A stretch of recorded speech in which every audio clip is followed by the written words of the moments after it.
하나님께서 이 땅에 인류가 시작된 이래로 최초로 세워진 믿음의 롤 모델로 삼으신 한 사람이 있습니다.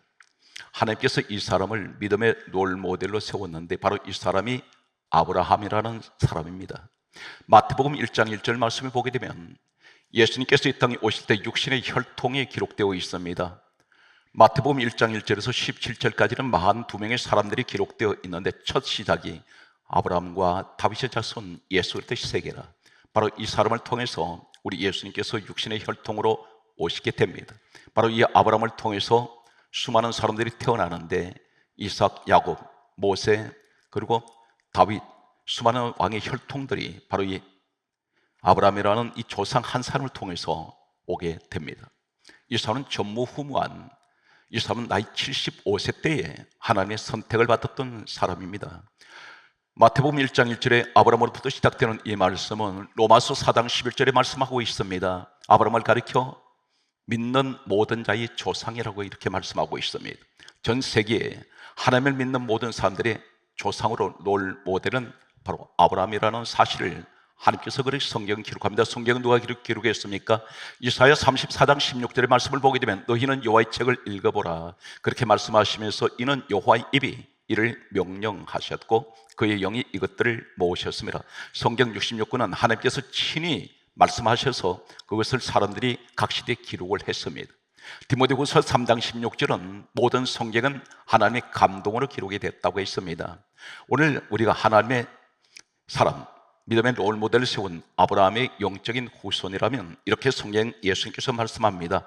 요한복음 8장 39절에 말씀하시기를 너희가 아브라함의 자손이면 아브라함이 행한 일들을 할 것이거늘 이렇게 말씀합니다.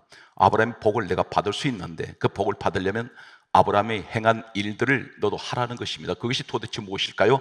첫 번째는 창세기 12장 4절 말씀을 보게 되면 이 아브라함은 여호와의 말씀을 따라갔다고 성경이 기록하고 있습니다. 말씀을 따라갔습니다. 말씀을 따라갔는데 히브리서 11장 8절은 이때 따라갈 때 어떻게 성경이 기록하고 있습니까? 신약에서는 이 아브라함이 하나님 말씀을 따라갈 때 갈 바를 알지 못하고 갔다고 했습니다. 하나님 말씀을 따라간다는 것이 무엇을 말합니까? 요한복음 1장 1절에 말씀은 하나님입니다. 다시 말해서 하나님 말씀을 따라간다는 것은 하나님께서 이 사람을 인도하고 있다는 것입니다. 이 사람 앞에 하나님께서 이 사람을 데리고 가시고 계신다는 것입니다. 사랑하는 성도 여러분, 말씀을 순종하고 말씀대로 산다는 것은 하나님께서 나를 책임지신다는 것입니다. 오늘 성경 말씀을 보게 되면 이렇게 기록을 하고 있습니다. 이 사람이 가장 먼저 한 것은 하나님의 말씀을 따라간 사람이요, 그 다음에 두 번째는 무엇을 합니까? 창세기 14장 19절 말씀을 보게 되면 하나님의 거룩하신 지극히 높으신 제사장이 나타났습니다. 멜기세덱이라는 제사장이 나타나서 이 아브라함에게 다음 같은 말을 합니다. 이 말씀이 바로 창세기 14장 오늘 성경에 보게 되면 19절에 다음 같은 말씀을 합니다. 천지의 주제시여 지극히 높으신 하나님이여 아브라함에게 복을 주옵소서. 복이 선포됩니다.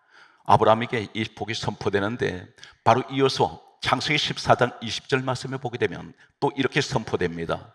지극히 높으신 하나님을 찬송할지로다 하매 여기서 아브라함이 11조를 드리게 됩니다. 우리가 11조 그러면 단순한 헌금으로 생각하는데 그렇지가 않습니다. 11조는 도대체 무엇일까요? 여기 오늘 아브라함 이야기를 하면서 11조 이야기가 처음 등장하는데 인류 역사에서 최초로 11조 들은 사람은 아브라함입니다. 많은 유튜브에 떠도는 얘기를 들어보면 11조는 율법시대에 있었다, 율법시대에 시작되었다. 아닙니다. 아브라함은 율법시대 사람이 아닙니다. 율법의 사람은 모세입니다. 모세는 어디의 사람입니까? 우리가 가지고 있는 성경 출애굽기의 사람입니다. 출애굽에 태어났던 이 모세를 통해서 시내산에서 하나님께서 이 모세에게 율법을 주셨습니다. 그런데 그 이전에 짧게는 몇백 년, 길게는 1000년이 넘는 그 이전에 아브라함 때에 11조가 있었습니다. 아브라함은 율법의 사람이 아니라는 사실입니다. 11조를 드리는데 왜 드렸을까요? 11조를 드린 그 이유가 뭘까가 대단히 중요합니다. 오늘 창세기 14장 19절에 멜기세덱 하나님의 지극히 높으신 제사장이 아브라함에게 천지의 주제시와 지극히 높으신 하나님이여 아브라함에게 복을 주옵소서 이 복을 선포할 때에 바로 20절에 지극히 높으신 하나님을 찬송할지어다. 한글에 아무리 보아도 이 복은 세상 복과 다를 바 없는 것 같습니다. 일반 복 같습니다. 그런데 전혀 그렇지 않다는 사실입니다. 이 찬송은 무엇일까요? 노래를 부르라는 얘기입니까? 아닙니다. 오늘 창세기 14장 19절에 하나님이 선포하는 이 복, 그리고 20절에 찬송할지어다 함에 11조 드립니다. 이것이 뭡니까? 복이란 말과 찬송이란 말은 히브리어 원문을 보게 되면 구약성경 히브리어 원문으로 되어 있습니다. 이 원문에는 바라크입니다. 이 바라크란 말이 무슨 말입니까? 예배하다, 절하다, 엎드리다, 경배하다. 누구에게? 하나님께 영광 돌립니다. 다시 말씀드려서 아브라함이 하나님께서 복을 선포되고 찬송할지어다 할 때 11절을 바로 드리는 것은, 함에 11절을 드리는 것은 무엇을 말입니까? 나는 하나님을 예배하는 사람입니다. 나는 하나님의 사람입니다. 나는 하나님께 경배하는 사람입니다. 나는 하나님께 절하는 사람입니다. 나는 하나님께 엎드리는 사람입니다. 이 고백이 11조예요. 아담이 인류 최초에 세워질 때 에덴 동산에서 창세기 1장 28절의 말씀을 보게 되면 하나님께서 사람이 가장 선포된 말씀이 복을 주어 생육하라, 번성하라, 충만하라, 정복하라, 다스리라. 이 복이 무슨 복이냐면 바라크입니다. 하나님을 예배하라. 그러면 너에게 생육, 번성, 충만, 정복, 다스리는 복을 다 주신다는 것입니다. 이것은 5가지 복을 가리켜 오복이라 그러는데, 이 5가지 축복은 모든 인류가 가장 선망하는 축복이 다 들어 있습니다. 이 속에는 시간이 없기 때문에 5가지 축복을 우리가 지금 해석을 하기는 시간이 짧습니다. 그런데 한마디로 총체적으로 얘기한다는 것은 건강의 축복, 자녀의 축복, 재물의 축복, 이 땅에 살아가는 동안에 온갖 복이 다 들어 있습니다. 이것이 바로 뭡니까? 너는 나한테 예배하는 것이 바로 복이라는 것입니다. 그래서 이 복이란 말은 바라크, 창세기 1장 28절의 이 복과 창세기 14장 19절의 복, 그리고 창세기 14장 20절의 찬송, 이것이 똑같은 히브리어 원문은 바라크라는 것입니다. 이 아브라함으로부터 더해졌던 11조 시간 이후에 놀라운 사실은, 오늘 이 말씀을 듣는 사랑하는 성도 여러분, 무엇을 지금 현재 좌절하고 계십니까? 그 근심을 내가 떨쳐버리질 못하고 안고 있는 분들이 있습니다. 지금도 남편의 그 어려운 고통 가운데 있는 투병하는 그 남편의 모습을 보는 아내의 모습 속에 마음에 천근만근 무거운 짐이 내리누르고 있습니다. 또 반면에 아내를 향한 남편의 바라보는 그 시각은 늘 마음 아파하는 분들이 있을 것입니다. 또 자녀에 대한 평생 내려놓지 못하는 이 부모님의 평생 지고 가는 이 자녀의 무거운 짐, 오늘 또 우리 살아가시는 부모님들은, 자녀를 두신 모든 분들은 이 무거운 짐을 지고 오늘 또 이 자리에 나와 앉아 있습니다. 사업을 하시는 분, 여러분 실패했습니다. 많이 실패했습니다. 가정도 실패해본 경험이 있을 것입니다. 자녀 교육 실패했을 것입니다. 그런데 실패했다고 해서 절망할 것이 아니라, 내가 절망의 끝자락에 서 있다고 생각할 때, 오늘 이 말씀을 들으실 때 반드시 여러분은 도저히 할 수 없는 일을 만드시는 기적의 사람이 될 줄 저는 확신합니다. 거기에 따라서요, 절망하지 맙시다. 거기에 제목을 따라합니다. 나는 실패하지 않습니다. 오늘 이 말씀을 듣는 사랑하는 성도들은 바로 이 시간이 제2의 인생을 살아가는 전성기가 되시기를 예수 이름으로 축복합니다. 오늘 성경 말씀은 이렇게 기록합니다. 아브라함이 어떤 사람입니까? 성경 말씀 보게 되면 로마서 4장 성경 말씀은 18절에 다음 같은 말씀을 하고 있습니다. 아브라함이 바랄 수 없는 중에 바라고 믿었으니, 혹 이런 시간 혹시 보내신 적 없습니까? 내가 과거에는 꿈이 많았습니다. 도저히 나는 할 수 없는 내 형편이지만 나는 그렇게 되고 싶었습니다.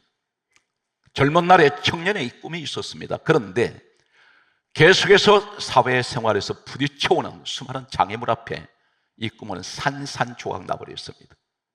이제는 과거의 옛 이야기가 된 것 같습니다. 한때는 내게는 도저히 바랄 수 없는 꿈을 가졌던 적이 있습니다. 그런데 바로 아브라함이 로마서 4장 18절에 아브라함은 바랄 수 없는 중에 바라고 믿었다 했습니다.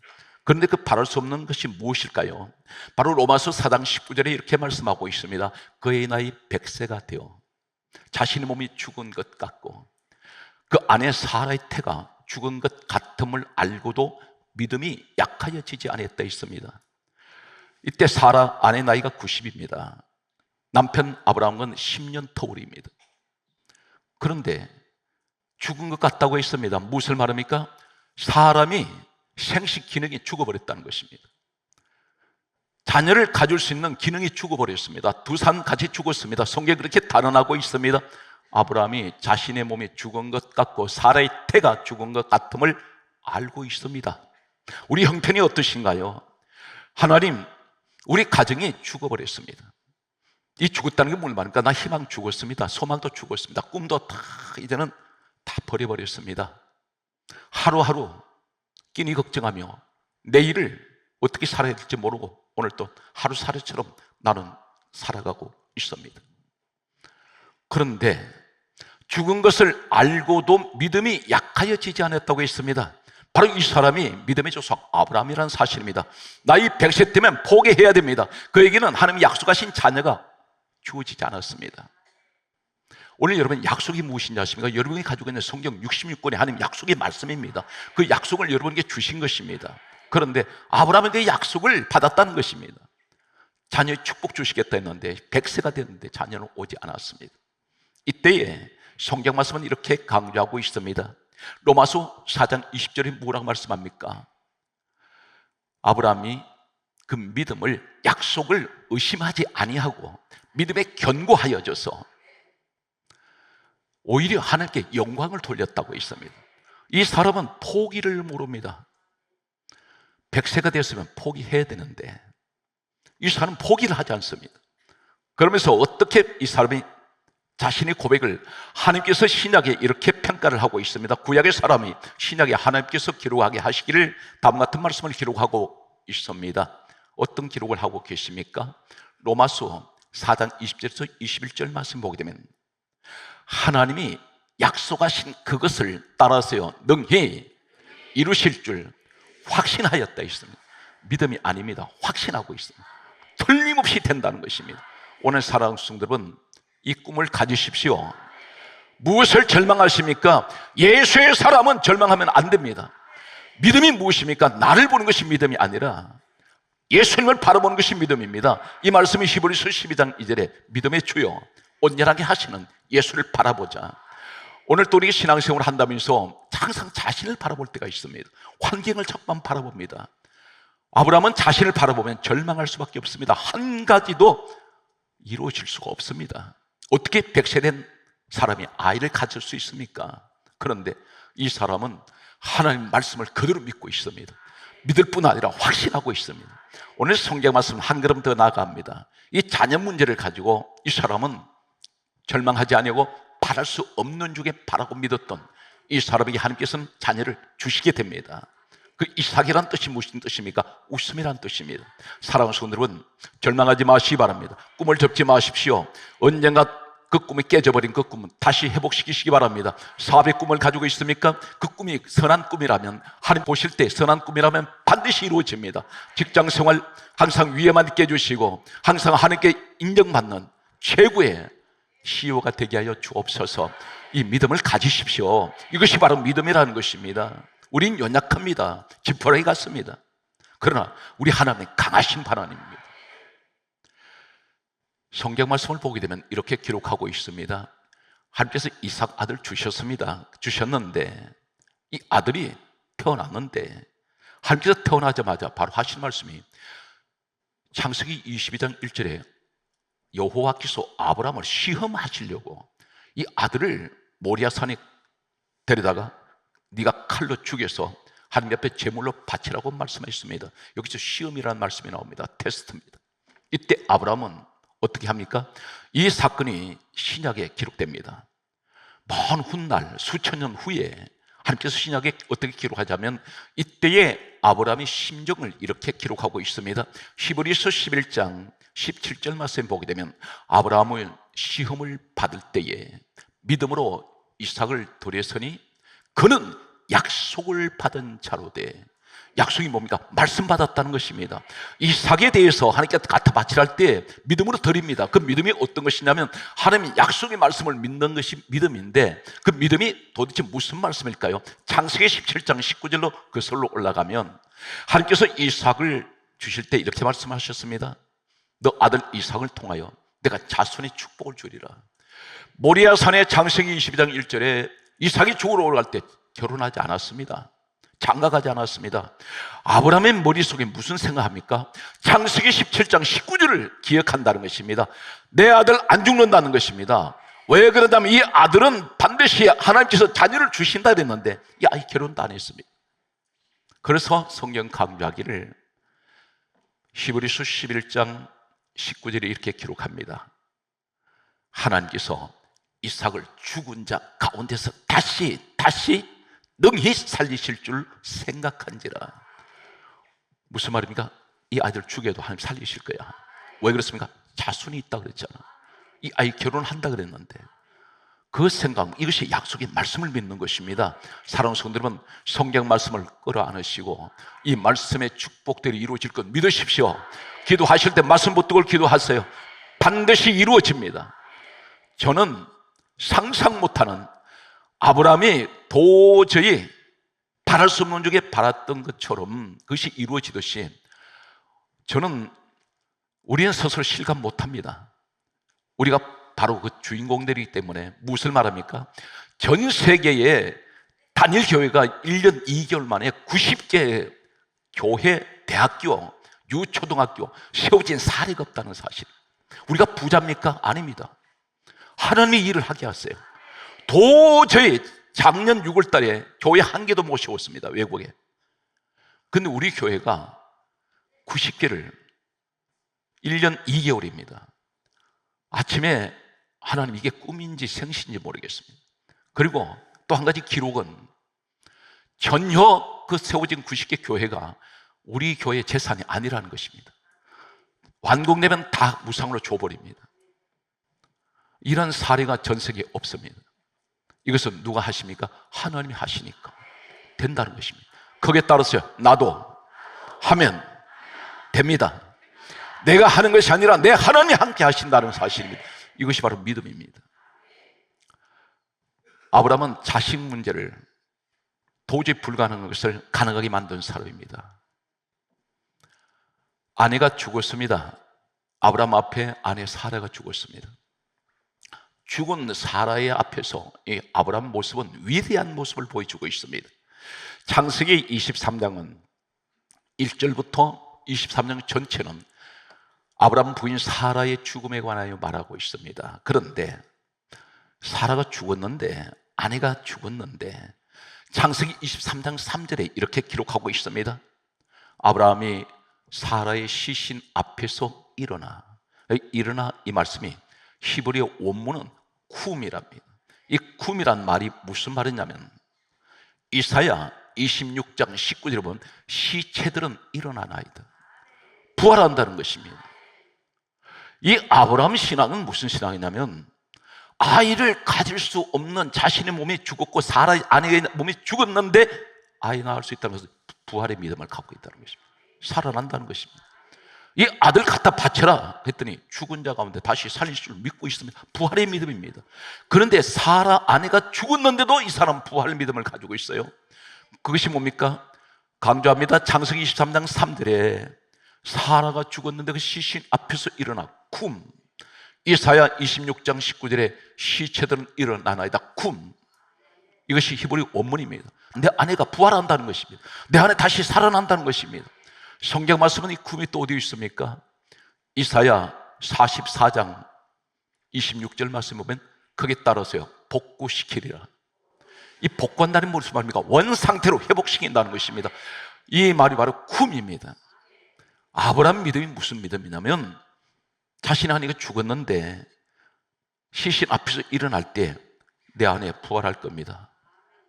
다시 살아날 겁니다. 언제 살아납니까?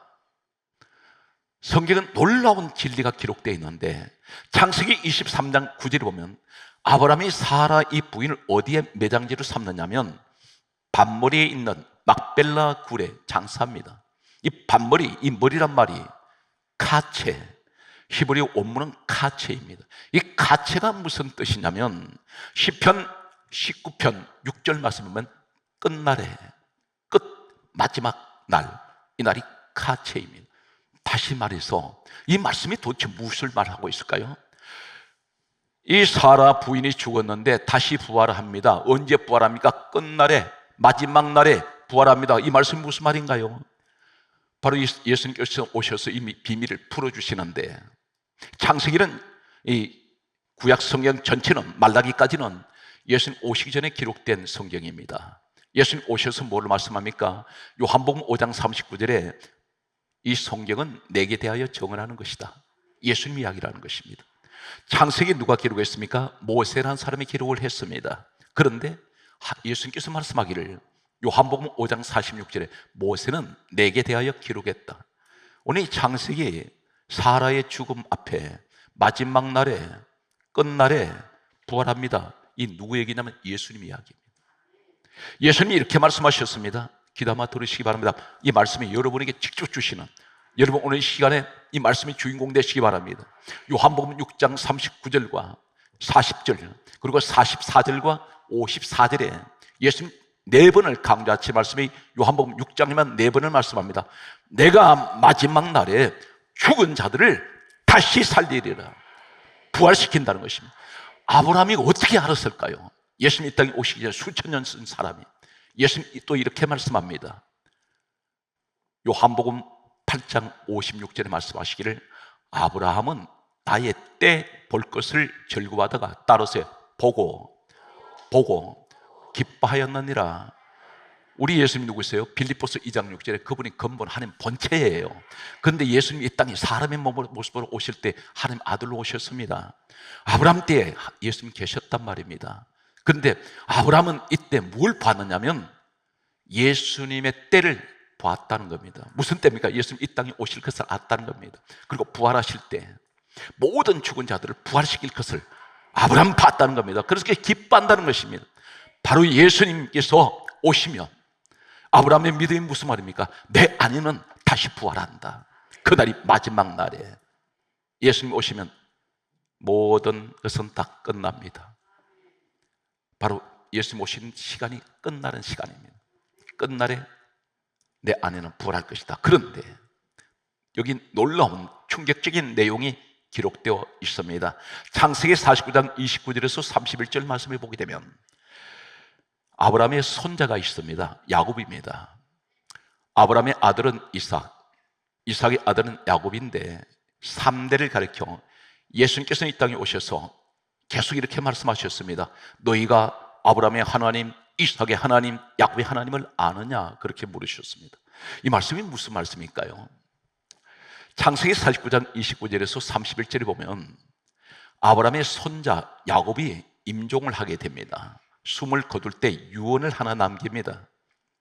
요셉과 그 아들들에게 유언을 하기를 내가 죽으면 우리 할아버지 아브라함이 장사된 그곳에, 우리 할머니 사라가 장사된 그곳에, 우리 아버지 이삭이 장사된 그곳에, 우리 어머니 리브가가 장사된 그곳에, 내 사랑하는 아내 레아가 장사된 그곳에 나도 합장시켜달라 말합니다. 이곳이 어디입니까? 사라가 묻힌 반머리에 있는 막벨라 굴입니다. 3대가 부부가 다 그곳 한 곳에 모여 죽었습니다. 왜 이것으로 모일까요? 그들이 무엇을 기다립니까? 마지막 날에 예수님 오시면 우리는 부활을 기다린다는 것입니다. 그래서 그들은 한 곳으로 죽어서 한 곳에 모여 있습니다. 이 사실에 관해서 예수님이 이렇게 말씀하셨습니다. 놀라운 사실은 마태복음 22장 31절에 예수님이 이렇게 말씀합니다. 죽은 자의 부활에 관하여는 논할진대, 죽은 자의 부활에 대해서 말씀합니다. 그러면서 바로 마태복음 22장 32절에 뭐라 말씀합니까? 나는 아브라함의 하나님이요 이삭의 하나님이요 야곱의 하나님이로다 하는 것을 너가 읽어보지 못했느냐? 어디 있습니까? 성경 구약에 있다는 것입니다. 그 말씀이 무슨 말이냐면 바로 창세기 49장 29절에서 31절에 죽은 이 3대가 다 모여있는 그곳을 말합니다. 그런데 이렇게 말합니다. 나는 죽은 자의 하나님이 아니요 살아있는 자의 하나님이라. 여기에 살아있는 자, 하나님 이 말씀 바로 뭐냐면 따르시겠습니까? 히브리어 원어에는 따르세요. 자오. 이 자오라는 말이 무슨 말씀일까요? 마태복음 9장 18절과 사도행전 9장 41절과 사도행전 20장 12절에 보면 죽은 자가 다시 살아났을 때 부활을 말씀하고 있어요. 죽은 자가 다시 살아나다, 이 말씀이 자오입니다. 히브리 원문은 다시 말씀, 나는 부활의 하나님이야. 그래서 내가 아브라함을, 이삭을, 야곱을 내가 세상 끝날에 부활시킨다. 오늘 그 말씀이 이 말씀을 통해서 가르쳐주고 있습니다. 오늘 성경 말씀은 이렇게 말씀합니다. 요한복음 11장 25절에 나는 부활이요 생명이니 나를 믿는 자는 다시 살겠고, 오늘 여러분은 우리가 이 땅을 떠날 때 육신은 죽어도 다시 부활합니다. 부활의 그 축복이 있습니다. 고린도후서 5장 7절에 믿음은 우리가 오직 믿음으로 행하나니 크게 따르세요. 보는 것으로 행하지 아니함이로다. 이 말씀 무슨 말입니까? 너 지금 너 눈에 보이는 너 환경은 절망이고 근심이고 두려움, 불안밖에 보이지 않겠지만, 그러나 그 바라보지 마라. 믿음으로 행해라. 믿음으로 행하는 것입니까? 믿음의 주 예수를 바라보라는 것입니다. 그리고 보는 것을 하지 마. 힘들고 어렵겠지만 얼마나 실패했었던 그 실패, 그 좋은 경험이며, 그리고 다시 너는 일어날 수 있다는 것입니다. 그래서 절대 환경 보지 마십시오. 자신도 보지 마세요. 주님만 바라보세요. 그럼 반드시 기적을 일으킬 수가 있습니다. 그래서 우리가 기도를 하고 있습니다. 기도 어떻게 해야 됩니까? 야고보서 1장 6절에 말씀합니다. 오직 믿음으로 구하고 조금도 의심하지 말라. 의심하는 자는 마치 바람에 밀려 요동하는 바닷물길 같으니 이런 사람은 주께 무엇이든지 얻기를 생각하지 말라. 두 마음을 품어 정함이 없는 자로다. 우리가 기도할 때 어떻게 기도해야 됩니까? 오직 믿음으로 구하고 조금도 의심하지 말라는 것입니다. 기도했는데 환경은 달라진 것이 하나도 없는 것 같습니다. 그런데 그럴지라도 믿음으로 계속 기도하면 환경은 서서히 기도대로 바꿔지기 시작합니다. 오늘 마지막 말씀의 결론은 히브리서 12장 2절의 마지막 말씀 결론입니다. 믿음의 주요 온전하게 하시는 예수를 바라보자. 우리 주님은 완전하게 만드십니다. 사랑하는 성도 여러분, 결코 낙심하지 말고 좌절하지 말고 넘어지지 마십시오. 주님 바라보시고 오늘 또 바라볼 수 없는 것을 바라볼 수 있는 믿음의 주인공이 되셔서 오늘 또 성공의 사람, 오늘 하나님이 가장 기뻐하시는 아브라함의 자손 되시기를 주 예수로 축복합니다.